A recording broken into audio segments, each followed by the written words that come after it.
अस्सलाम वालेकुम नाज़रीन, आप देख रहे हैं सोचना होगा और मैं हूं डॉक्टर सजाद बुखारी। नाज़रीन, आज हम बात करने जा रहे हैं ग्रीन फाइनेंसिंग के हवाले से। पूरी दुनिया एक तरफ दहशतगर्दी और इंतहा पसंदी के लिए नबरद आजमा है और कोशिशों का सिलसिला जारी रखे हुए है, लेकिन दूसरी जानिब मतबादिल एक बहुत बड़ा ऐसा इशू जिसे कहीं कहीं पसे पुश्त डाला जा रहा था, लेकिन अक़वाम मुत्तहिदा और उसके साथ साथ दीगर कई ममालिक जो कि क्लाइमेट चेंज से मुतासिर हो रहे हैं, उन्होंने इस पर काम करना शुरू कर दिया। और पाकिस्तान जिसका ग्लोबल इनिशिएटिव और उसकी पजीराई का जिक्र आज हम यहाँ पे ज़रूर करेंगे। एक अक़वाम मुत्तहिदा के ज़ेर एहतमाम एक आलमी माहौलियाती कॉन्फ्रेंस होने जा रही है, जिसकी सदारत का जो है वो भी पाकिस्तान को मिलने जा रही है और वज़ीर आज़म पाकिस्तान जनाब इमरान खान इसकी सदारत करने जा रहे हैं। और आज भी आलमी यौम माहौलियात के हवाले से मुल्क भर में जारी भरपूर सरगर्मियों के सिलसिले में ग्रीन फाइनेंसिंग में जिद्दत के हवाले से एक तकरीब हुई है, जिसमें वज़ीर आज़म का खिताब है। उसके चंद इक़्तिबासात आपके सामने रखते हैं। माहौलियात में सरमायाकारी कर रहे हैं, ये कहना था वज़ीर आज़म का।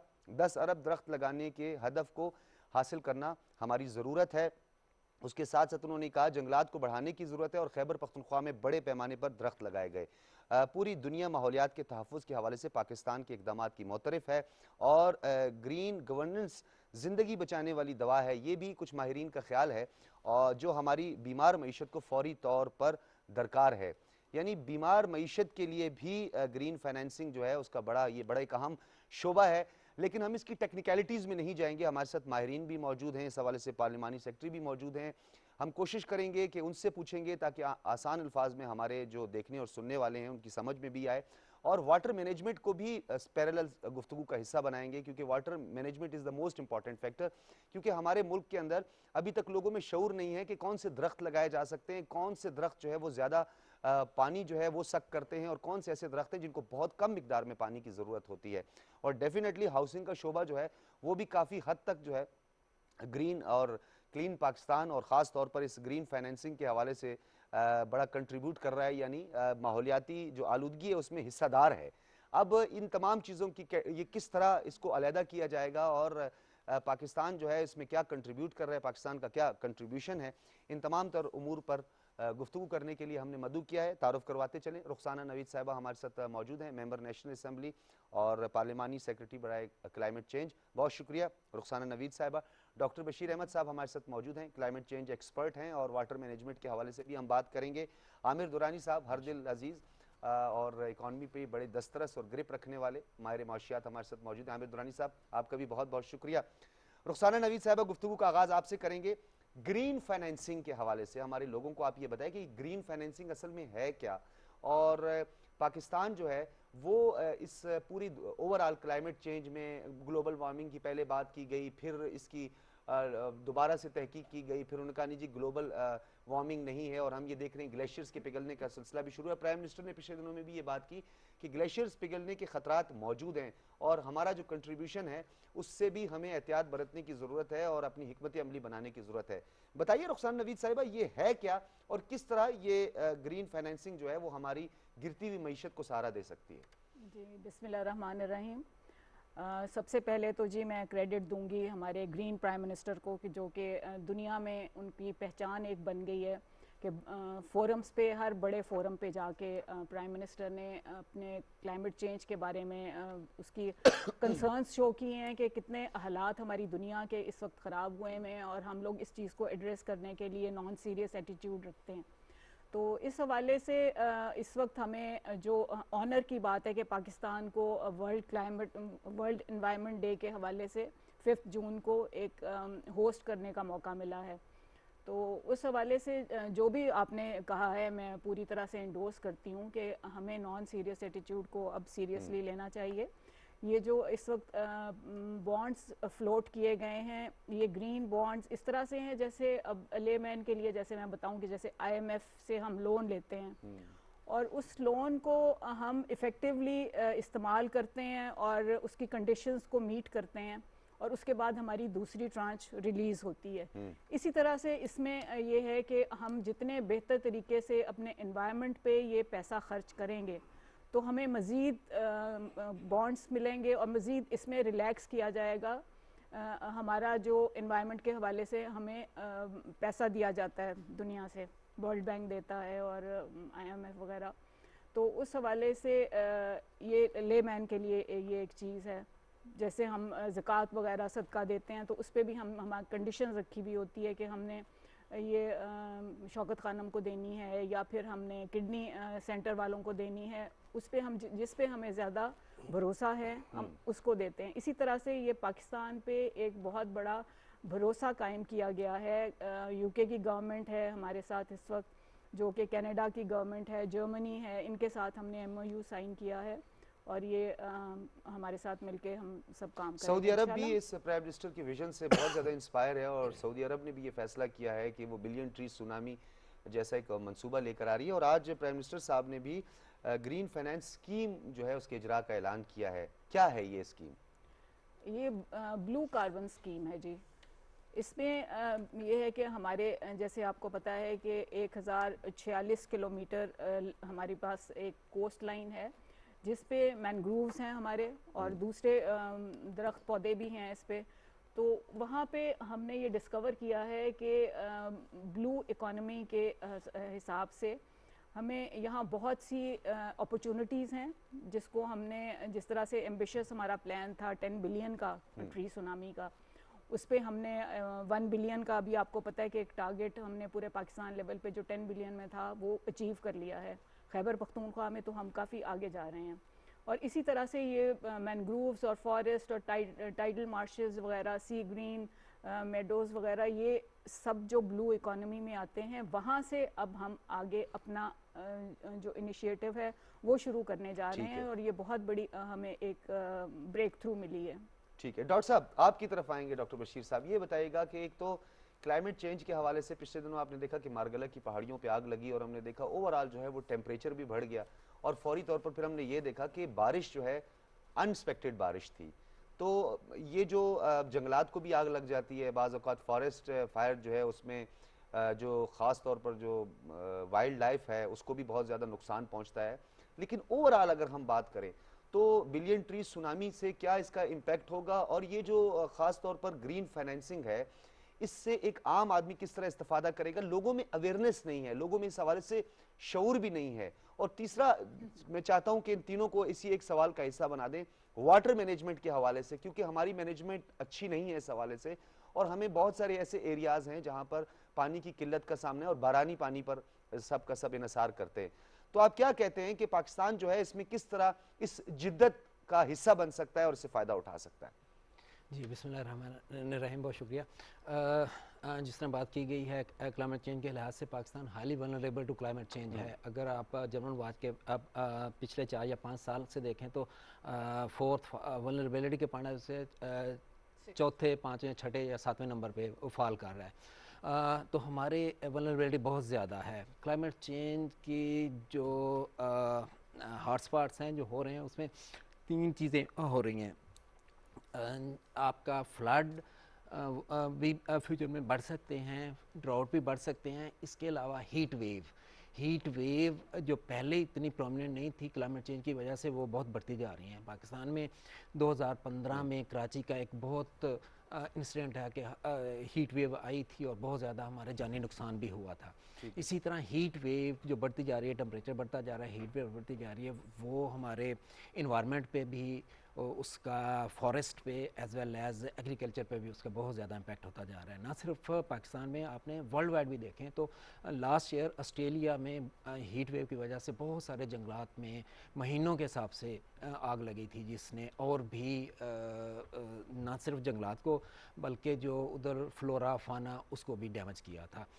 ये क्लाइमेट चेंज की वजह से हीट वेव बहुत ज़्यादा अमर्ज होती जा रही हैं। सेम इज़ लाइक वाइज जो आपकी रेनफॉल है वो ना सिर्फ चेंज होती जा रही है, उसकी वेरिएबिलिटी बहुत बढ़ती जा रही है। कुछ साल पहले ख़ासकर आप इस्लामाबाद के रेजिडेंट से पूछें तो एक बड़ा पर्टिकुलर ट्रेंड होता था बारिशों का, 3 या 4 दिन गर्मी पड़ेगी, उसके बाद बारिश हो जाती थी। लेकिन ये जो वेरिएबिलिटी है बहुत बढ़ती जा रही है। अब कई महीने जो है ना बारिश होती नहीं है। अच्छा, कुछ कहीं इसको नेचुरल भी करार दिया जा रहा है। 30 इयर्स का एक टाइम पीरियड का भी कहा जाता है कि 30 इयर्स के बाद जहाँ पर एक मखसूस या टिपिकल, हम ये कह सकते हैं स्पेसिफिक, जहाँ पे बारिशें ज़्यादा होती हैं, बर्फबारी जहाँ पे ज़्यादा होती है, तो 30 ईयर्स के बाद दोबारा से वही स्पेल आना शुरू हो जाता है। Is that right? ऐसा भी कुछ है? जी जी बिल्कुल। ये जितने भी वर्ल्ड वाइड साइंटिस्ट हैं उनका एग्रीमेंट है कि हम जो इसकी असेसमेंट करते हैं या इसकी एनालिसिस करते हैं 30 ईयर का एक पीरियड लिया जाता है, उसके बेसिस पे हम इसको देखते हैं। लेकिन जो वेरिएबिलिटी है ये बहुत बढ़ती जा रही है।